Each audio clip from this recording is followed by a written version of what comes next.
Muy buenas, bienvenidos a este tema uno parte 2 del curso de investigación científica de incendios y explosiones online. Eh, Esta parte 2 del tema uno se enfoca directamente en la dinámica del fuego. Y para entrar en el tema dinámica, quiero repasar algunos conceptos que vimos en el nivel uno de manera muy simple. Humo y hollín, por ejemplo. Para mí es importante que quede súper clara cuál es la diferencia entre humo y hollín, porque suelen haber muchas confusiones. Primero vamos a ver la definición. Humo: suspensión en el aire de partículas sólidas y líquidas y gases emitidos durante cuando un material sufre una pirólisis o combustión. Hollín: partículas negras de carbón que se producen en una llama. Ambos son fenómenos que se producen en la combustión, pero quiero decir que primero, cuando un material empieza a arder, se produce una interacción de los radicales libres con el carbono, de las partículas de carbono, para ser más exacto. Eh, y se produce hollín. Luego empieza a haber una descomposición de este material, produciéndose el humo. El hollín son partículas sólidas que se pueden limpiar fácilmente. Y el humo es un verdadero flujo que mezcla lo sólido, lo líquido y lo gaseoso, siendo una verdadera mezcla de un humo muy denso, casi pastoso. Ambos tienen alta energía en el sentido del calor que pueden portar. Y la marca es muy específica. También es un error pensar que un material sólido genera en primer lugar hollín y luego humo eh, de manera total, ya que el humo y el hollín se van generando a medida que se va descomponiendo. O sea, voy a tener activamente la producción de humo y hollín de manera, o sea, a la vez. Eh, Ahora, un fuego primario siempre va a marcar en hollín para luego marcar en humo. Luego la acción de la llama primaria puede limpiar, entre comillas, el hollín de la pared, limpiar el humo y dejar lo que conocemos como una marca de combustión limpia, como lo vimos en el nivel uno. Calor: forma de energía que se caracteriza por la vibración de las moléculas, de moléculas capaz de iniciar y mantener cambios químicos y de estado. Como lo vimos en el nivel uno, NFPA tiene documentos que cuando tienen un asterisco, cuando dijimos que hablamos del capítulo 3 estamos hablando de definiciones. Cuando tenía asterisco, tiene una explicación en el anexo A y son explicaciones que no podemos desperdiciar. Entonces, por eso es tan importante leer la explicación del anexo A, que nos dice que el calor se mide en julio, en joules, calorías, unidades térmicas británicas BTU. El calor no se mide en grados centígrados o grados Fahrenheit. La unidad joules es la preferida. Un joule por segundo es un vatio. Y esto también lo vimos en el nivel uno cuando discutimos la diferencia entre la termografía, la termometría, la, la diferencia entre las escalas termodinámicas y las escalas empíricas. Bueno, cuando hablamos de grados centígrados o grados Fahrenheit, hablamos de escalas empíricas, que son las que generalmente utilizamos más. También esto es importante. Hablamos en el nivel pasado, definimos lo que era el flujo calórico y la tasa de liberación de calor. Al menos lo dejamos enunciado. Al finalizar todo el proceso para TIC, son conceptos que tienen que quedar ultra claros y que nosotros, como técnicos de intervención de campo, tenemos que aprender a corregir a nuestros colegas de manera caballerosa, con mucho tino. Ya este técnico arrogante, sábelo todo, no es muy funcional dentro de los grupos de trabajo. Usted tiene que ser, aparte de inteligente y culto e informado de su labor, tiene que tener mucho tino cuando corrige dentro de sus grupos de trabajo. Entonces estos términos tienen que quedar muy claros. Flujo calórico: medida de la velocidad de transmisión de calor a una superficie, expresado en kilovatios partidos por metro cuadrado o kilojoules partido por metros cuadrados, siempre en función del tiempo, segundo o BTUs por pie cuadrado por segundo. Aquí estamos viendo la velocidad de transmisión que se ve dentro de la energía proyectada a una superficie y medida en relación al tiempo.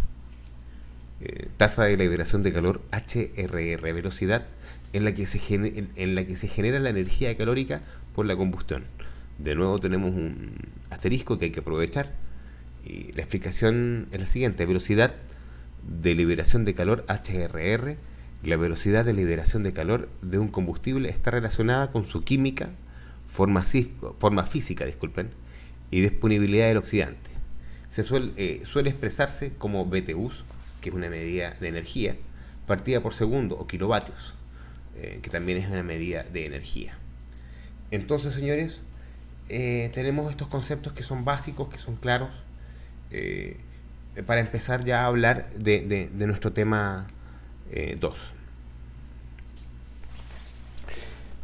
Humo y hollín. Esto para mí es súper importante porque vamos a mencionar algunos tips en relación a colores, a desplazamientos. Vamos a mostrar luego de esta imagen, vamos a mostrar un video de un simulador de FlowPath que se usa en Estados Unidos. Es un video desarrollado por ATF que encontramos en YouTube y estamos proyectando para este curso. Así que, señores, generalidades. El desplazamiento de los humos y gases puede deberse a fuerzas mecánicas, por ejemplo ventiladores, a los movimientos de convección generados por la diferencia de temperaturas. En los incendios son estas fuerzas de convección las más significantes en la mayoría de los casos. Los flujos de convección importantes de un incendio ocasionan penachos de gases por encima de los objetos en combustión, un desplazamiento de gases a la altura del techo cuando el penacho toca con él, un movimiento de gases calientes hacia el exterior a través de ventanas, puertas, flujos de ventilación. Y bueno, para tenerlo muy claro, cuando tenemos desplazamiento de masas de humo, de gases dentro de un incendio, puede depender de muchos factores. El mayor de los factores es la presión, que está relacionada con la temperatura, lógicamente. Y tiene que ver con la relación simple de que la alta presión necesita ir a baja presión, necesita liberarse. Cuando se acumula la presión, necesita ser liberada. Entonces, esta presión acumulada tiene que viajar desde un ambiente alto en presión a un ambiente bajo en presión. Por eso que cuando tengo imagínate tener una esfera o tener un balón de fútbol. Este balón de fútbol está con alta presión y tengo una pequeña compuerta, una válvula. Y fuera de este balón hay baja presión. El balón está a 2 bares y afuera hay un bar. Al liberarlo, estoy liberando alta presión a baja presión. Y esto lo hace de manera natural, por un tema de balance energético. Entonces también pueden haber desplazamientos por temas de ventilación forzada, de ventilación natural, de ventilación mecánica, por factores generados de la convección, típica de la misma explicación de la anatomía del penacho, como lo pudimos ver en el nivel 1, cuando entendimos la anatomía del penacho, de la columna térmica que se produce en un fuego primario. Hay que acordarse que los penachos tienen una alimentación baja de una corriente fría llamada arrastre, que alimenta esta columna térmica para luego ser distribuida generalmente por el techo. Bueno, también habla de que los flujos de convección en un incendio ocasionan penachos, ¿no? Que es lo que acabo de decir. Y buscan esta ventilación generalmente hacia las ventanas, hacia las puertas. Hay flujos de ventilación que son bidireccionales.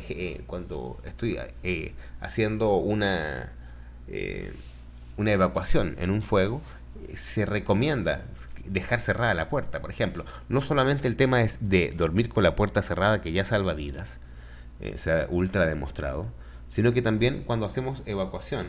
Y esto es importante para darlo como recomendación a las personas que hacen prevención de riesgos, a la gente que, que forma brigadas de incendio. Recomendar que cuando se hace evacuación en un fuego, hay que dejar las puertas cerradas para dejarlo compartimentado y no sobrealimentarlo en temas de oxígeno. Vamos a ver un simulador de FlowPath de la ATF. Le vamos a prestar atención.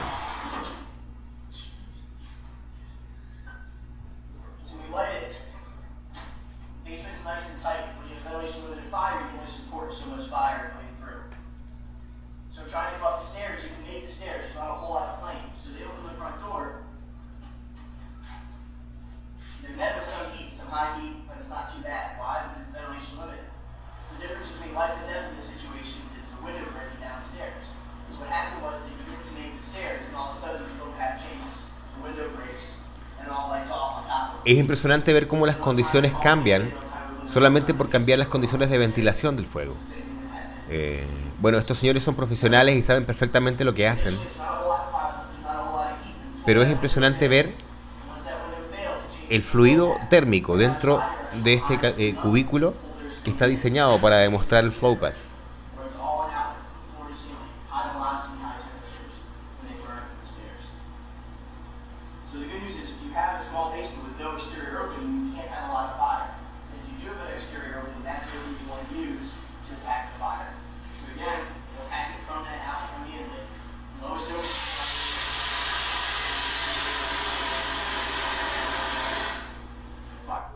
Con muy poco CO2 logra dominar la situación, puesto que esto son técnicas que también finalmente se entregan a la gente que hace extinción de fuego. Estos inputs de comprendimiento del fuego, de comprendimiento del FlowPath, es importante no solamente para los temas de investigación, sino que también para los temas de operaciones contra incendios, que incide directamente en la seguridad del bombero finalmente. Bueno, una mención sobre el color del humo y las llamas que se hace en el primer nivel. En este nivel es muy importante ahondar un poco. Y vamos a hacer lectura. El color del humo no siempre es un indicador del cual es el producto que está ardiendo. Aunque el humo producido en un incendio de madera bien ventilado y controlado es de color claro o gris, el mismo combustible en condiciones de bajo contenido de oxígeno o en condiciones de ventilación controlada en un incendio producido tras una situación de flashover puede ser oscuro e incluso negro. El humo de color negro también puede ser consecuencia de la combustión de otros materiales, incluyendo plástico o líquido. Generalmente en los bomberos decimos que el humo negro es un indicador claro de un fuego de hidrocarburo, pero no necesariamente. La madera también puede generar un humo negro, dependiendo de las condiciones de ventilación.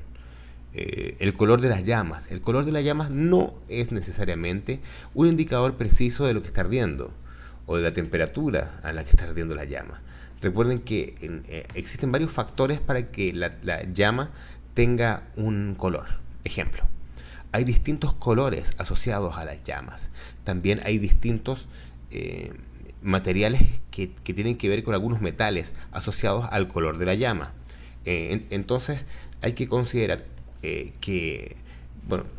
por ejemplo, lo que dice aquí: el color es una cualidad subjetiva, solo se mide cuantitativamente. Las personas perciben y describen el color de forma diferente. La intensidad de color y el ángulo y la incidencia de la fuente de luz afecta a la interpretación de los observadores respecto al color de un objeto. Las características superficiales del material afectan la percepción del color por parte del observador. Por ejemplo, un coche azul oscuro bajo ciertas condiciones de iluminación puede parecer negro. Si tenemos una indicación de NFPA clara de que el humo no es un indicador claro de lo que está ardiendo, que la llama no es un indicador claro de lo que está ardiendo, y que más encima, como vamos a recibir esta información de una persona, también sería información subjetiva. Todo esto sumado nos indica que actualmente no podemos indicar al color de las llamas o del humo o de la percepción de una persona como una indicación clara dentro de una investigación de incendios. Sería una indicación absolutamente subjetiva, tal vez puesta dentro de un marco de investigación científica, tomase un poco de peso, más no dejaría ser una opinión subjetiva. Movimiento de los humos y los gases.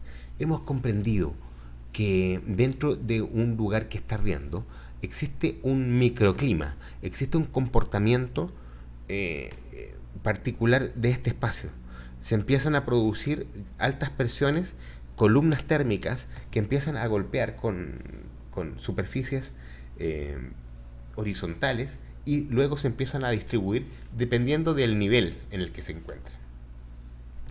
Como comprenderán, si nos encontramos, si esto fuese de 2 pisos, me van a permitir poner acá un poquito el láser. Si esto fuese de 2 pisos, el piso superior, si el fuego solamente estuviese concentrado en el piso superior, los flujos térmicos estarían concentrados solamente en la parte alta, y es posible que el fuego solamente llegue abajo por un tema de fall down, de goteo, o de impulso del flujo térmico por un tema de ventilación o de derrumbe. Entonces tenemos que entender que, por ejemplo, este gráfico nos invita a analizar la bidireccionalidad de los flujos. El flujo frío que entra y el flujo caliente que sale por la misma entrada. O sea, tenemos dos flujos, o sea, en todas las salidas y entradas tengo flujos bidireccionales. Generalmente uno domina por sobre el otro, pero tengo ambos. Entonces, por eso es tan importante hacer el control de estos espacios cuando los bomberos de manera operativa llegan a combatir estos fuegos. Los flujos de convección. Los movimientos por convección se producen debido a que los gases calientes son menos densos a los fríos. Esta diferencia de densidad provoca su elevación de la misma forma que lo hace un globo de aire caliente, de un globo aerostático. Esto, por ejemplo, es la típica casa de los Estados Unidos que tiene un basement, un subterráneo, un primer piso, planta baja, como le dicen en algunos países, y un segundo piso. Generalmente ellos tienen aquí arriba también un espacio para guardar algunas cosas. Bueno, estos flujos de convección se pueden, aquí por ejemplo está propuesto en esta imagen un fuego en el sótano, que lógicamente va a ser un flujo primero va a subir, ¿no?, de manera natural, va a fluir de manera natural, ocupando su columna térmica, dependiendo de la distribución y de la ventilación del lugar. Por ejemplo, si estuviese todo cerrado y esta ventana abierta, el flujo sería directo a la ventana. Bueno, dependiendo de la disposición de oxígeno, de la disposición también de combustible, se va a desarrollar este fuego. Ahora, en su fluido térmico, en su flujo térmico, en su flow path, naturalmente este fuego va a tener, estos sótanos tienen una pequeña ventana, ¿no? En un lado una entrada que puede dar a la salida directamente. A veces no tienen esta salida, y tienen, eso sí, una comunicación interna. Y bueno, aquí podemos ver cómo las distintas temperaturas también en los distintos niveles. En esta otra imagen nuevamente vemos la interacción de los dos fluidos térmicos, tanto en la bidireccionalidad en relación a la corriente de arrastre y luego a la corriente de aire calentado de la columna térmica, que se distribuyen a distintas alturas. Conducción. Esto también para mí es súper importante partir, antes de hablar de inercia térmica, tener esto muy en claro, ya que esto es parte de la guía, lo pudimos en el nivel 1 mencionar, pero aquí tiene que quedar muy claro, muy claro. Así que vamos a partir. La conducción es la forma de transmisión de calor que tiene lugar en los sólidos. Cuando se calienta una parte de un objeto, la energía se transmite desde la zona caliente a la que no lo está, a una velocidad que depende de la diferencia de la temperatura y de su conductibilidad térmica. Y de hecho, esto es súper importante porque cuando hablamos de conducción, estamos hablando de calentar un sólido. Y cuando hablamos de calentar un sólido, hablamos básicamente de cómo cómo se reproduce un incendio. La conductibilidad térmica, o K, de un material es la medida de la cantidad de calor que circulará a través de la unidad de área con un gradiente de temperatura de 1 grado por una unidad de longitud. Y aquí vamos a ver relacionados medidas de energía por medidas de tiempo y también por medidas de superficie en función a la temperatura o al calor. La capacidad calorífica o el calor específico de un material es la medida de la cantidad de calor necesaria para elevar la temperatura de una unidad de masa 1 grado bajo las condiciones específicas. Y aquí también nuevamente tenemos la relación entre la energía, el peso y también relacionado con K, que es la conductibilidad térmica. Energía, peso y la relación con la temperatura. Señores, inercia térmica. Durante el calentamiento pasajero, una condición más común se produce... disculpen, voy a empezar de nuevo. Durante el calentamiento pasajero, una condición más común se produce un cambio en la velocidad de la transferencia de calor en la temperatura. Durante este periodo, las 3 propiedades juegan una función. Y estas propiedades son conductibilidad térmica, densidad y capacidad calorífica. Ya entendimos qué era cada uno de ellos. La multiplicación matemática de estas propiedades da lugar a lo que se denomina inercia térmica, que básicamente es K por P por C, siendo K conductibilidad térmica, P densidad y C capacidad calorífica de un material. Aquí tenemos algunas imágenes de algunas de las propiedades térmicas de los materiales. Podemos ver la conductibilidad térmica del cobre.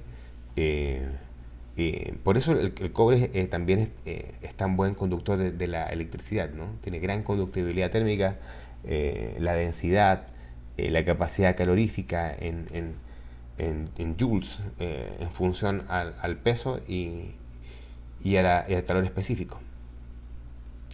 Entonces estas tablas para nosotros no es importante que usted se las aprenda de memoria, es importante que usted las sepa estudiar, que las sepa escudriñar. Aquí, por ejemplo, temperaturas de determinadas fuentes de ignición.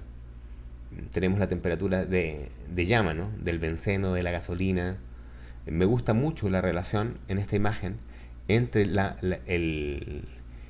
temperatura de ignición de la madera y la temperatura de la gasolina, siendo la madera 1 grado más poderosa que la gasolina si vamos a hablar de grados Celsius. Y esto es muy interesante, ver la relación de las determinadas temperaturas por cada fuente de ignición. En esta imagen es súper importante que veamos la relación entre la ventilación de un fuego. Tenemos un fuego que está iniciado en el interior de esta casa, pero lo interesante aquí es ver que la puerta está cerrada. Cuando está en estas condiciones se considera puerta cerrada definitivamente.